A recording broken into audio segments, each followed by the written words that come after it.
Indian legal system, Indian administrative system আমরা সব অনুসরণ করি, তাহলে চাকরির ক্ষেত্রে পশ্চিমবঙ্গে কিন্তু 36 রয়েছে, ভারতের অনেক রাজ্যে 45+ রয়েছে, আমাদের দেশে কেন 35 হবে না? 35-এর দাবি যারা আন্দোলন করছেন আমার কাছে যান, তাদের কথা শুনে আমার কাছে মনে হয়েছে এই দাবিটা শতভাগ যৌক্তিক। সঙ্গে আমি বাংলাদেশ ছাত্রলীগের পক্ষ থেকে, আমার ব্যক্তিগত পক্ষ থেকে আমি একাত্মতা ঘোষণা করেছি। ছাত্রলীগের প্রত্যেকটা ছেলে মেয়ে চায় চাকরির বয়স বাড়ুক, চাকরির বয়স। আজকে আমি প্রায় এখানে 1.5 ঘন্টা বসে আছি রোদের মাঝে, তো বারবার আপনাদের এই প্ল্যাকার্ড গুলো দেখছিলাম। একটা প্ল্যাকার্ড ভাই, একটি প্ল্যাকার্ড দেখি, এইটা আমার বারবার চোখ পড়ছিল। যেহেতু আমার সরকার, আমাদের সরকার মুক্তিযুদ্ধের পক্ষে সরকার, আওয়ামী লীগ সরকার ক্ষমতায় রয়েছে। আওয়ামী লীগের 2018 সালের নির্বাচনী ইশতেহারের একটি কপি 33 পৃষ্ঠা আমরা দেখতে পাচ্ছি। এখানে শিক্ষা, দক্ষতা, কর্মসংস্থান বৃদ্ধির একটি চ্যাপ্টার রয়েছে। লাস্ট লাইনটা দেখেন, এখানে সুস্পষ্টভাবে লিখেছে সরকারি চাকরিতে প্রবেশের বয়স সীমা বাড়ানোর বিষয়ে মেধা ও দক্ষতা বিবেচনায় রেখে বাস্তবতার নিরীক্ষে যুক্তিসঙ্গত ব্যবস্থা গ্রহণ করা হবে।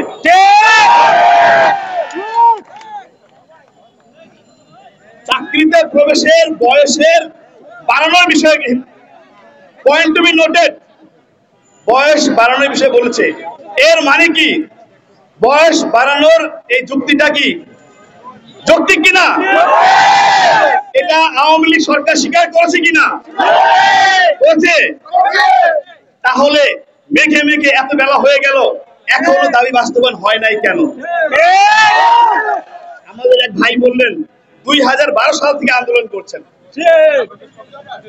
আমি যখন বাংলাদেশ ছাত্রলীগের সাধারণ সম্পাদক 2019 সালে ফেব্রুয়ারি মাসে একটি প্রতিনিধি দল আপনাদের পক্ষ থেকে এই বয়স বাড়ানো 35-35-এর দাবি যারা আন্দোলন করছেন আমার কাছে যান, তাদের কথা শুনে আমার কাছে মনে হয়েছে এই দাবিটা শতভাগ যৌক্তিক। সঙ্গে আমি বাংলাদেশ ছাত্রলীগের পক্ষ থেকে, আমার ব্যক্তিগত পক্ষ থেকে আমি একাত্মতা ঘোষণা করেছি। আমি মাননীয় প্রধানমন্ত্রী এবং আমাদের মহামান্য রাষ্ট্রপতি মহোদয় তাদের কাছে গণভবনে এবং বঙ্গভবনে আপনাদের এই ন্যায্য দাবিটার যৌক্তিকতা পৌঁছে দিয়েছিলাম। মহামান্য রাষ্ট্রপতি তখন 2 দিনের ব্যবধানে আমাকে সহ 5 জনের প্রতিনিধি দল, আমি সহ আপনাদের এই চাকরি প্রার্থী 35-এর জন্য 5 জন ঠিক করে দিয়েছিলেন। আমরা 6 জন মহামান্য রাষ্ট্রপতির সঙ্গে দেখা করি, আমি নিয়ে যাই, এবং তাকে যখন আমরা এই যৌক্তিকতা বলতে সক্ষম হই, তিনি সঙ্গে সঙ্গে নৈতিক সমর্থন দেন, দিয়ে বলেন মাননীয় প্রধানমন্ত্রীর সঙ্গে আলোচনা করে শীঘ্রই জানানো হবে।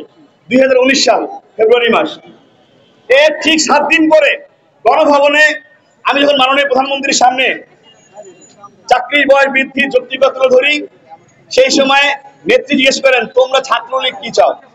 আমি যখন বলেছিলাম প্রাণপ্রিয় নেত্রী, আমাদের বাংলাদেশ ছাত্রলীগের যেহেতু বয়স সীমা 29 আর চাকরির বয়স সীমা 30, তো একটা ছেলে লাখ লাখ ছেলে ছাত্রলীগ করে, লাখ লাখ ছাত্র রাজনীতি করে, কতজন যখন তারা দীর্ঘদিন হতাশার মধ্যে থাকে, তারা 1 বছরের মধ্যে মাননীয় নেত্রী এই যে তার এই ট্রমা যখন সেটা হতে পারে না, যখন বঞ্চিত হয়, এই ট্রমা কাটিয়ে, হতাশা কাটিয়ে পুনরায় পড়ার টেবিলে বসে, এটা অত্যন্ত অপ্রতুল। ছাত্রলীগের প্রত্যেকটা ছেলে মেয়ে চায় চাকরির বয়স বাড়ুক। তখন মাননীয় প্রধানমন্ত্রী আন্তরিকতার সাথে বলেছিলেন তিনি বিষয়টি বিবেচনা করবেন, এবং তখন আমরা সবাই আশার আলো দেখেছিলাম। এবং ওই সময়ে কিন্তু আমাদের বর্তমান বাংলাদেশ আওয়ামী লীগের সাধারণ সম্পাদক মাননীয় মন্ত্রী জননেতা ওবায়দুল কাদের, তিনি কিন্তু বলেছিলেন যে 1 মাসের মধ্যে একটি পজিটিভ নিউজ আসছে ইনশাআল্লাহ। পরবর্তী জানি না আসলে কোন আমলাতান্ত্রিক জটিলতায় কিভাবে সেই প্রক্রিয়াটা আটকে যায়। মেঘে মেঘে অনেক বেলা হয়েছে, আজ 2024 সাল। ওই সময় যারা আন্দোলন করেছিলেন তাদের অধিকাংশের বর্তমান কিন্তু চাকরির বয়স 35 শেষ হয়ে গেছে অনেকের। কিন্তু আপনারা আজও সেই আশাকে, সেই স্বপ্নকে জিইয়ে রেখে এখনো হাল ছাড়েননি, এখনো মাঠ ছাড়েননি। আপনাদেরকে আমি অন্তঃস্থল থেকে সাধুবাদ জানাই। আজকে বাংলাদেশ মধ্যমায়ের দেশ থেকে উন্নত বিশ্বে পদার্পণের জন্য অপেক্ষা করছে, উন্নত বাংলাদেশ হতে চাচ্ছে। উন্নত বাংলাদেশ হওয়ার জন্য আমরা যাদেরকে অনুসরণ করি, যারা আমাদের জনশক্তিকে, যারা দক্ষ মানব সম্পদ রূপান্তর করে সফলতা পেয়েছে, সেই চীন, ভারত, যাদেরকে আমরা রোল মডেল মনে করি যে কিভাবে আমাদের দক্ষ জনশক্তিকে দক্ষতা রূপান্তর করে আমরা এগিয়ে যাব, তাদের দেশে সহ 162টা দেশ আপনি উল্লেখ করেছেন। আমাদের সার্কভুক্ত দেশগুলোর মধ্যে শুধুমাত্র ব্যর্থ রাষ্ট্র পাকিস্তান ছাড়া প্রত্যেকটি দেশের বয়সসীমা 45-এর মধ্যে। Indian legal system, Indian administrative system আমরা সব অনুসরণ করি। তাহলে চাকরির ক্ষেত্রে পশ্চিমবঙ্গে কিন্তু 36 রয়েছে, ভারতের অনেক রাজ্যে 45+ রয়েছে। আমাদের দেশে কেন 35 হবে না? সরকারের সমস্যাটা কোথায়, বাধা কোথায়, কষ্ট কোথায়, ক্ষতি কোথায়, সেটা আমার জ্ঞানে বুঝে যৌক্তিকতায় আসে না। আমাদের এক ছোট ভাই বলেছে, যদি বয়স বাড়ানো হয়, যে 30-এ ঢুকবে 5 বছর বেশি পাবে, 35-এ ঢুকবে 5 বছর কম পাবে। আমরা মেনে নিয়েছি। অনেকে নেত্রীকে বুঝায়, সরকারকে বুঝায় যে আমাদের যে অবসর সময়সীমা সেটা বাড়াতে হবে, অনেক কমপ্লেক্সি হবে। বাস্তবতা তা নয়। অবসরের সীমা যা আছে 59 রয়েছে, 59 থাকবে। আমরা 1 বছর বাড়াতে বলবো না। চাকরিতে ঢোকার বয়স সীমাটা বাড়িয়ে দেন, আমাদের আশার প্রদীপটা জ্বালিয়ে রাখতে দেন। আশায় বাঁচে, যতক্ষণ শ্বাস ততক্ষণ আশ। আমরা আশায় বাঁচতে চাই। আমরা কোনো অনৈতিক সুবিধা চাচ্ছি না, অনৈতিক দাবি করছি না। আমাদেরকে পড়ার টেবিলে বসে আরেকটু সময় দিয়ে আমাদেরকে প্রমাণ করার সুযোগ দেন।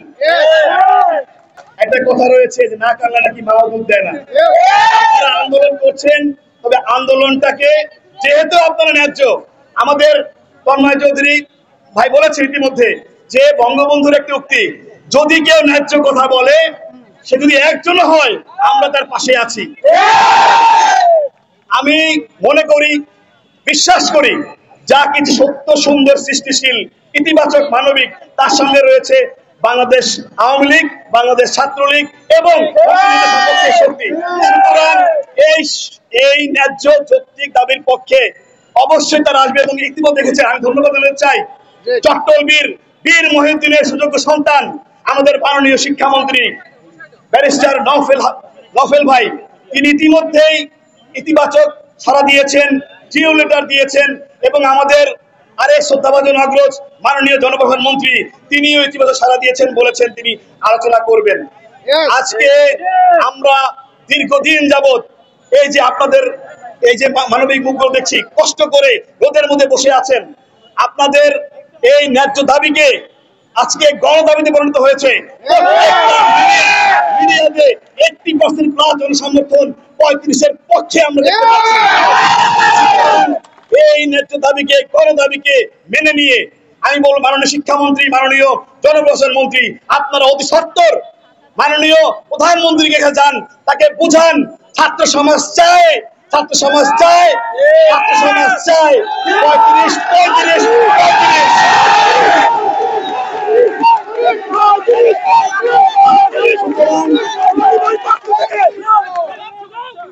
27 লক্ষ বেকার ভাই বোনরা আজকে হতাশায় নিমজ্জিত।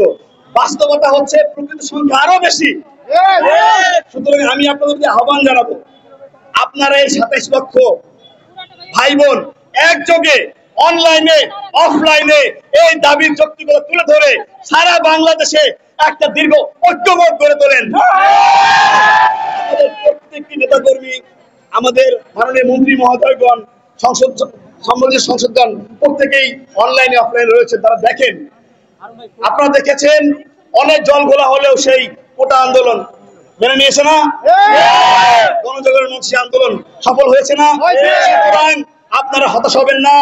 আপনারা যেহেতু যৌক্তিক, আপনাদের আন্দোলন যেহেতু সঠিক, সুতরাং অবশ্যই অবশ্যই এই দাবি মেনে নিতে হবে।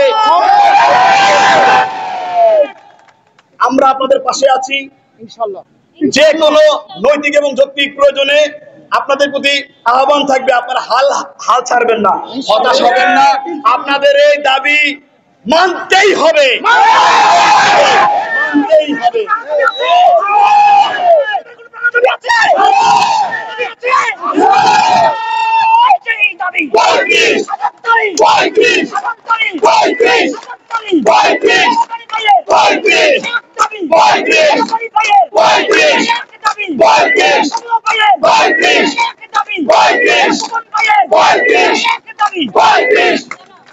সুতরাং শেষ কথা বলে যাই, ব্যর্থ রাষ্ট্র পাকিস্তানের পদাঙ্ক অনুসরণ না করে যারা সফলতার সাথে তাদের জনশক্তিকে মানব সম্পদে রূপান্তরিত করেছে, সেই সকল উন্নত রাষ্ট্র, কথায় কথায় যাদের উদাহরণ দেই, সেই মালয়েশিয়া 55 বছর, সিঙ্গাপুর 55 বছর, সেই উন্নত বিশ্বের তারা যেভাবে এগিয়ে যাচ্ছে তাদেরকে অনুসরণ করে অনতি বিলম্বে, সবচেয়ে ভালো হয় বয়সসীমা না রাখলে,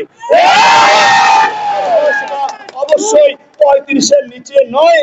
আমরা এক আছি, এক থাকবো।